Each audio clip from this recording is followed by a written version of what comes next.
Voilà. Merci beaucoup, merci. Merci beaucoup. Nous sommes là, nous sommes encore là aujourd'hui pour tenter d'évoluer avec notre thème sur le Saint-Esprit. Mais nous ne pouvons pas continuer parce que à chaque fois que nous lançons un message, il y a toujours des interventions, il y a toujours des questions qui nous parviennent, les gens nous posent des questions et nous sommes obligés de répondre à certaines questions avant d'évoluer.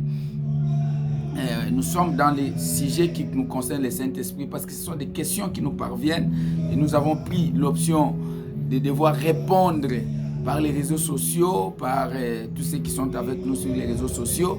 Vous qui nous suivez de l'Europe, de l'Amérique, de l'Afrique, partout, vous pouvez avoir l'occasion de suivre les Jéribal. Que Dieu vous bénisse. La fois passée, nous avons parlé du Saint-Esprit et nous avons expliqué le Saint-Esprit comme étant le convicteur, celui qui donne la conviction en trois choses. Il convainc le monde en ce qui concerne les péchés, le jugement et la justice. Donc, l'émission d'aujourd'hui se déroule dans un cadre, il y a l'atmosphère de la prière, il y a le culte de l'autre côté, mais je crois bien que vous êtes en train de suivre l'émission sans problème parce que c'est l'heure où nous passons l'émission et nous ne pouvons pas nous empêcher de passer l'émission, quelle que soit la présence du culte. Alors, en ce qui concerne l'émission de la fois passée, nous avons dit que le Saint-Esprit, allant du Jean chapitre 16, verset 8, le Saint-Esprit convainc le monde en ce qui concerne les péchés, la justice et le jugement. Dans ce qui concerne le jugement, nous avons brossé un peu les phénomènes, le jugement dernier. Alors là, nous avons eu beaucoup de questions, mais nous tenterons peut-être de répondre à une ou deux questions avant d'entrer dans le sous-thème d'aujourd'hui qui concerne les sceaux de la rédemption. Les sceaux de la rédemption. Parce que nous avons dit que le Saint-Esprit, c'est un sceau qui nous permet d'avoir la rédemption. Mais nous avons reçu la question d'un bien-aimé, que nous ne voulons pas d'abord citer son nom parce qu'il a beaucoup de questions. Avec le temps, la façon dont nous allons évoluer, nous pouvons peut-être citer son nom. Il nous a demandé d'éclaircir un peu les problématiques des 144 000. Les problématiques des 144 000, il nous a demandé si, parce que nous avons dit que l'enlèvement ou les événements du temps de la fin se feront dans beaucoup des espaces, c'est-à-dire il y aura d'abord l'enlèvement qui se passera dans deux temps, c'est-à-dire d'abord l'enlèvement des chrétiens qui ressusciteront premièrement, c'est-à-dire les morts en Christ, c'est-à-dire ceux qui sont vivants pour le moment ne dévanceront jamais ceux qui sont déjà morts, c'est-à-dire l'enlèvement, d'abord la première partie de l'enlèvement concernera d'abord ceux qui sont morts en Christ. Ce sont ceux-là qui dévanceront les vivants, c'est-à-dire ils seront ressuscités, ils seront enlevés, ils seront déjà dans les airs, ils dévanceront les vivants. Et après, les vivants vont être aussi enlevés, ils seront d'abord changés parce que ces corps ici ne peut pas aller à l'enlèvement, donc il faut un autre corps. Alors, les nouveaux corps que nous allons revêtir, nous allons rejoindre les morts, c'est-à-dire si l'enlèvement venait aujourd'hui, moi, comme vivant, je ne dévancerai pas ceux qui sont déjà morts en Christ. Ceux-là vont aller avant nous. Alors, après, nous allons les rejoindre dans les airs où il y aura la rencontre avec Jésus. Et après cela, l'enlèvement va avoir lieu. Nous avons parlé déjà de cela. Nous avons parlé du tribunal des saints qui aura bel et bien lieu avant la noce, c'est-à-dire on n'entrera pas dans la salle de noces comme ça, c'est-à-dire chacun recevra d'abord la récompense de tout ce qu'il aurait fait comme œuvre, comme travail. Donc ceux qui ont travaillé beaucoup aura aussi plus de récompenses que ceux qui n'ont pas beaucoup travaillé. Nous n'aurons pas les mêmes couronnes, nous ne serons pas dans les mêmes tables, nous ne serons pas dans le même endroit, bien que nous serons tous sauvés, mais il y aura ceux qui seront pauvres au ciel, comme l'a dit un serviteur, sauvés mais pauvres au ciel. Alors nous avons expliqué que après les 7 ans de noces, il y aura, Jésus reviendra pour récupérer une partie des martyrs, les martyrs de la grande tribulation. C'est-à-dire, il y aura des gens qui seront sauvés grâce à leur persévérance, qui n'accepteront pas la marque de la bête, qui n'accepteront pas d'être scellés de 666 comme marque, d'être classés parmi les agents de l'Antichrist. Alors, ceux-là qui mourront par leur propre sang, ceux-là seront aussi associés à l'épouse qui sera déjà enlevée. Et nous avons aussi dit qu'il y aura les 3e catégorie de personnes, dont les 144 000. Les 144 000 qui seront aussi associés. Alors, il y avait quelqu'un qui nous a posé la question pour savoir, est-ce que ce n'est pas, parce que nous avons dit que c'est d'abord les 144 000 qui seront associés, et les frères nous ont demandé si ce n'est pas tout Israël qui sera sauvé, c'est seulement les 144 000. Alors nous voulons répondre par les versets bibliques, c'est-à-dire les 144 000, c'est d'abord la partie d'Israël qui sera sauvée pendant les temps de la grande tribulation. C'est-à-dire pendant les temps de la grande tribulation, il n'y aura pas seulement les martyrs de la grande tribulation. Il y aura aussi, parce que pendant ces temps-là, il y aura la présence des 2 témoins. Donc, nous allons lire un peu cela.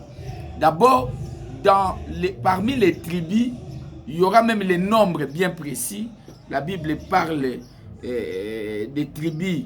Parmi les 12 tribus, on associe les tribus qui seront enlevées, qui seront associées dans les 144 000, mais on exclut la tribu de Dan. C'est-à-dire, là, c'est une précision que nous donnons. Là, nous voyons que toutes les tribus sont associées, sauf la tribu de Dan. Pourquoi la tribu de Dan n'est pas associée? C'est parce que c'est la tribu du serpent. C'est de cette tribu-là, selon la prophétie, que sortira l'Antichrist. Comme l'Antichrist sortira de la tribu de Dan.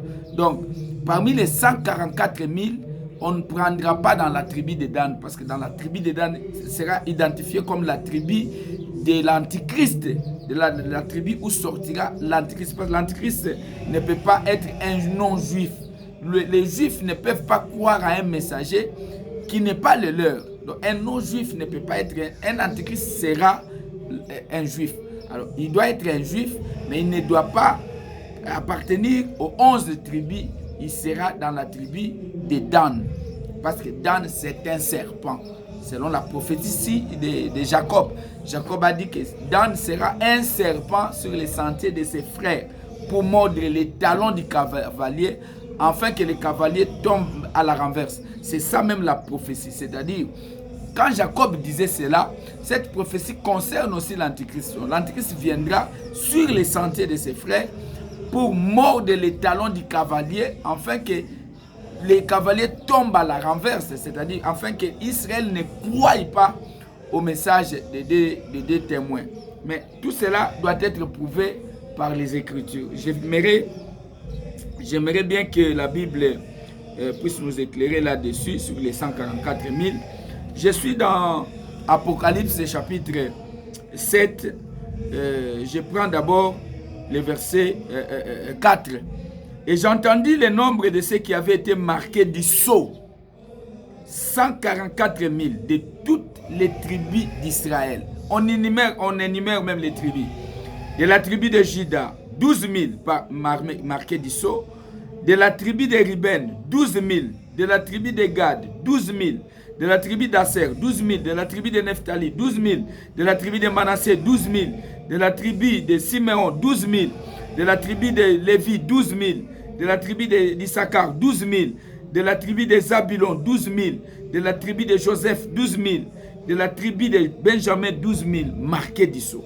Après cela, j'ai regardé, et voici une grande foule que personne ne pouvait compter, de toute nation, de toute tribu, de tout peuple et de toute langue. Ils se tenaient devant le trône et devant l'agneau, revêtus de robes blanches et des palmes dans leurs mains. Et ils criaient d'une voix forte en disant, « Le salut est à notre Dieu qui est assis sur le trône et à l'agneau. » Donc ici, ça se passe donc après les noces de 7 ans. C'est-à-dire, ici, il y a déjà les martyrs de la grande tribulation qui ont reçu le salut par leur propre sang. Il y a les 144 000 et il y a aussi l'église, c'est-à-dire c'est ce qui forme la foule là qu'on voit et vêtue de robes blanches. Alors la Bible dit, et tous les anges se tenaient autour du trône et des vieillards et des 4 êtres vivants et se prosternèrent sur leur face devant le trône et ils adorèrent Dieu en disant, Amen. La louange, la gloire, la sagesse, l'action de grâce, l'honneur, la puissance et la force soient à notre Dieu au siècle des siècles. Amen. Et l'un des vieillards prit la parole et me dit, ceux qui sont revêtus de robes blanches, qui sont-ils et d'où sont-ils venus? Je lui dis, mon Seigneur, tu le sais. Et il me dit, ce sont ceux qui viennent de la grande tribulation. Ils ont lavé leurs robes et ils les ont blanchis dans le sang de l'agneau. C'est pour cela qu'ils sont devant le trône de Dieu et les servent jour et nuit dans son temple. Celui qui est assis sur le trône dressera sa tente sur eux et ils n'auront plus faim, ils n'auront plus soif et le soleil ne les frappera point ni aucune chaleur. Car l'agneau qui est au milieu du trône les paîtra et les conduira aux sources des eaux de la vie, et Dieu essuiera toutes larmes de leurs yeux. C'est-à-dire ici, nous sommes en train de répondre aux bien-aimés qui nous avaient posé la question sur les 144 000. Donc, les 144 000 seront associés à l'épouse pendant la période de 1000 ans. C'est-à-dire pendant la période de 1000 ans, ce n'est pas la période de la grande tribulation. C'est la période où maintenant, ils ont reçu maintenant les sceaux. C'est-à-dire, ils appartiennent à l'épouse. Ils appartiennent à l'agneau. Et ils seront là pour régner avec l'agneau pendant 1000 ans. Il y a d'autres références que nous pouvons donner toujours dans l'Apocalypse. Je lisais l'Apocalypse 7, maintenant nous sommes dans l'Apocalypse 11. La Bible dit, je donnerai à mes deux témoins le pouvoir de prophétiser revêtus de sacs pendant 1260 jours. Ce sont les deux oliviers, les deux chandeliers qui se tiennent devant le Seigneur de la terre. C'est-à-dire, pendant la période de 7 ans-là, nous avons expliqué qu'il y aura la présence de deux témoins sur la terre qui vont prêcher Israël. Les deux témoins-là, ce sont les deux oliviers. Ils auront l'esprit d'Élie et l'esprit de Moïse. Donc, Moïse était pour les Juifs et Élie également était pour les Juifs. C'est pourquoi même nous disons à tous les branhamistes qui parlent de Branham comme étant Élie qui devrait venir, ils sont en train de se tromper. Élie ne peut pas venir pour les non-juifs. D'abord, lui-même Branham, c'est un Américain, il n'est pas un juif. Branham ne peut pas être Élie. Donc, Élie qui devrait venir, d'abord, Élie qui était venu. Il était venu, Élie le Tishbite. Et Élie qui devrait venir, Jésus l'a expliqué comme Jean-Baptiste. Jean-Baptiste lui-même était juif et son message était pour les juifs. Et le troisième ou le second, l'autre Élie qui doit venir, il viendra après l'enlèvement de l'église. Il sera aussi juif. Et donc, la personne là, le prophète là qui viendra, il sera aussi juif pour donner le message aux juifs pour sauver les 144 000. Les 144 000 là, la Bible dit, ils vont régner pendant 1260 jours. Si vous calculez les 1260 jours, les 1260 jours correspondent aux 7 ans de l'église ou la moitié des 7 ans de l'église. Alors, nous pouvons aussi voir dans toujours Apocalypse, permettez un peu, Apocalypse chapitre 12, verset 6.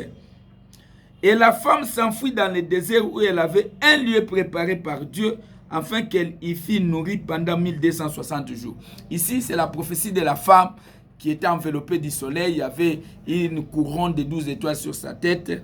Il y avait la lune sur ses pieds. Et il y avait le soleil. Il était enveloppé du soleil. Et il y a certains eschatologues qui expliquent que cette femme enveloppée du soleil comme étant Marie.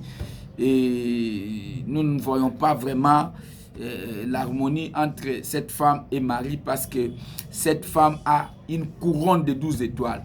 Et ce qui confirme que c'est Marie, nous trouvons qu'ils veulent seulement nous faire croire que Marie doit parler pour l'Église, parce que les 12 étoiles signifient aussi les 12 apôtres.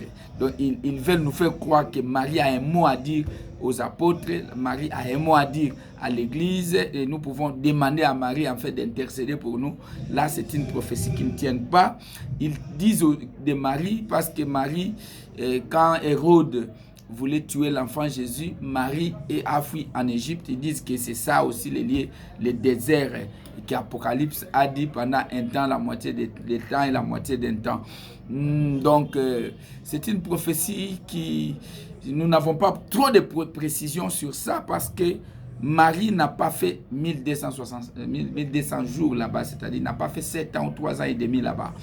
Marie, la Bible dit, il a fallu qu'Hérode cherche tous les enfants qui sont nés, qui ont 2 ans jusqu'en dessous. Donc, on ne nous explique pas ces 2 ans-là, les 2 ans des enfants-là. Est-ce que Jésus avait 2 ans? Ces 2 ans de Jésus-là, il faut qu'on nous explique ça selon l'eschatologie, parce qu'il faut nous montrer le pourquoi de toutes choses, et là, nous pouvons croire.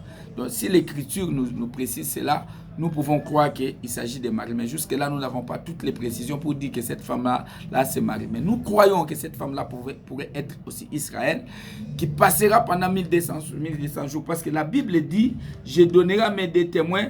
Non, le chapitre 12, la Bible dit, et la femme s'enfuit dans le désert où elle avait un lieu préparé par Dieu, afin qu'elle fût nourrie pendant 1260 jours.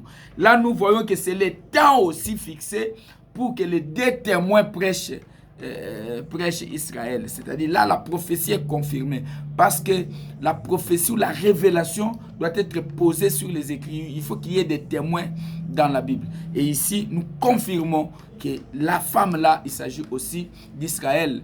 Israël qui devrait être nourri dans les déserts. C'est-à-dire c'est le temps de la grande tribulation. C'est-à-dire après l'enlèvement de l'Église. C'est-à-dire après que la femme ait donné naissance à un fils, c'est-à-dire après l'enlèvement, parce que ce fils-là doit être enlevé, c'est-à-dire c'est aussi l'Église, c'est aussi l'enfant qui doit être enlevé, c'est-à-dire après l'enlèvement, la grâce, parce que nous appelons aussi cette femme-là comme étant, d'abord la première partie, la femme qui était grosse là, c'est la grâce, c'est le temps de la grâce, donc la femme est en train d'attendre l'enfant, c'est le temps de la grâce qui attend l'enlèvement. Et l'enlèvement va se faire. Après cet enlèvement, la grâce ira en Israël. C'est là-bas le désert, là où il n'y avait pas la foi, là où les gens ne croyaient pas. Et c'est là-bas qu'il sera nourri pendant 1260, le temps de 7 ans de la grande tribulation. C'est ce temps-là, c'est le temps où les 144 000 pourront être récupérés. Dans Apocalypse chapitre 13, verset 18, la Bible dit, c'est ici la sagesse, que celui qui a de l'intelligence calcule le nombre de la bête, car c'est un nombre d'hommes, et son nombre est de 670, ça c'est autre chose. Dans Apocalypse 14, 1, la Bible dit, j'ai regardé, voici l'agneau se tenait sur la montagne de Sion, et avec lui 144 000 personnes qui avaient son nom et le nom de son père écrit sur leur front. C'est-à-dire, quand il voit l'agneau, qui se tenait sur la montagne de Sion, c'est-à-dire, là c'est maintenant la période du millénium, quand l'agneau descendra pour régner sur la terre pendant 1000 ans, il sera accompagné de 144 000. Là, nous sommes en train de donner des versets pour confirmer ce que nous avons dit la fois passée sur les 144 000. Et c'est un peu ça. Dans Apocalypse 14, là, le verset 3 dit, et ces 144 000 chantaient un cantique nouveau devant le trône et devant les 4 êtres vivants et les vieillards. Et personne ne pouvait apprendre le cantique si ce n'est les 144 000 qui avaient été rachetés de la terre. C'est-à-dire, personne là dont on parle, d'autres juifs ou d'autres païens qui seront restés, ne peuvent pas prendre cette cantique-là. C'est-à-dire, ici, il ne s'agit pas de tout Israël qui sera sauvé, mais d'abord de 144 000. Dans le verset 20, on dit, « Et la cuve fut foulée hors de la ville, et du sang sortit de la cuve jusqu'aux morts des chevaux, sur une étendue de 1100. Oh, ça, ce n'est même pas ça. Ça, ce n'est même pas ça. Et dans Apocalypse 21, on nous parle même de la mesure de la muraille. La Bible dit, on trouva que la mesure de la muraille était de 144 coudées, mesure d'homme. C'est-à-dire, on a mesuré même la mesure de la muraille de Jérusalem nouvelle, de la nouvelle Jérusalem. Ça sera, peut-être dans d'autres émissions, on pourra expliquer ça. Donc, en bref, nous avons voulu d'abord expliquer ce qui concerne les 144 000 pour les frères qui nous avaient demandé. C'est-à-dire, les 144 000, c'est d'abord une partie des Juifs qui seront sauvés pendant la grande tribulation. Et c'est après le millénium que l'Apocalypse, que la prophétie de Sophonie, la prophétie sur tous les Juifs pourra s'accomplir. La prophétie sur tous les Juifs ne peut pas s'accomplir avant le millénium. Cela va s'accomplir après le millénium pour que Jésus récupère, pour que Dieu récupère tous les Juifs. Ça, c'est après. Il faut que Israël pleure sur celui qu'ils avaient nié, qu'ils avaient cloué. Donc, il faut baler là. Là, c'est pendant les milléniums, parce qu'ils les verront, même ceux qui l'avaient percé, ils les verront. Quand la Bible dit, tout est, il les verra. Tout est, il les verra, là, ce n'est pas pendant l'enlèvement. Tout est, il les verra. Pendant l'enlèvement, tout est, il ne verra pas Jésus. Pendant l'enlèvement, Jésus sera dans les airs. Tout est, il ne verra pas Jésus. Il n'y aura que l'épouse qui verra Jésus. Et c'est pendant les milléniums que tout est, il pourra voir. Et que même ceux qui l'avaient percé, les Juifs, c'est-à-dire, vont pleurer et vont regretter. Ils doivent d'abord, l'écriture là, doit d'abord s'accomplir avant autre chose. Alors aujourd'hui, nous allons parler, et nous allons maintenant conclure ou passer dans un autre petit point qui concerne le Saint-Esprit comme étant le sceau de la rédemption. Qu'on nous donne un peu la musique pour souffler un peu, et ensuite nous allons passer à la partie qui concerne les sceaux de la rédemption, parce que nous devons comprendre que le Saint-Esprit, nous devons l'apprendre, c'est-à-dire nous nous sommes donné une mission de vous expliquer le Saint-Esprit. Suivons.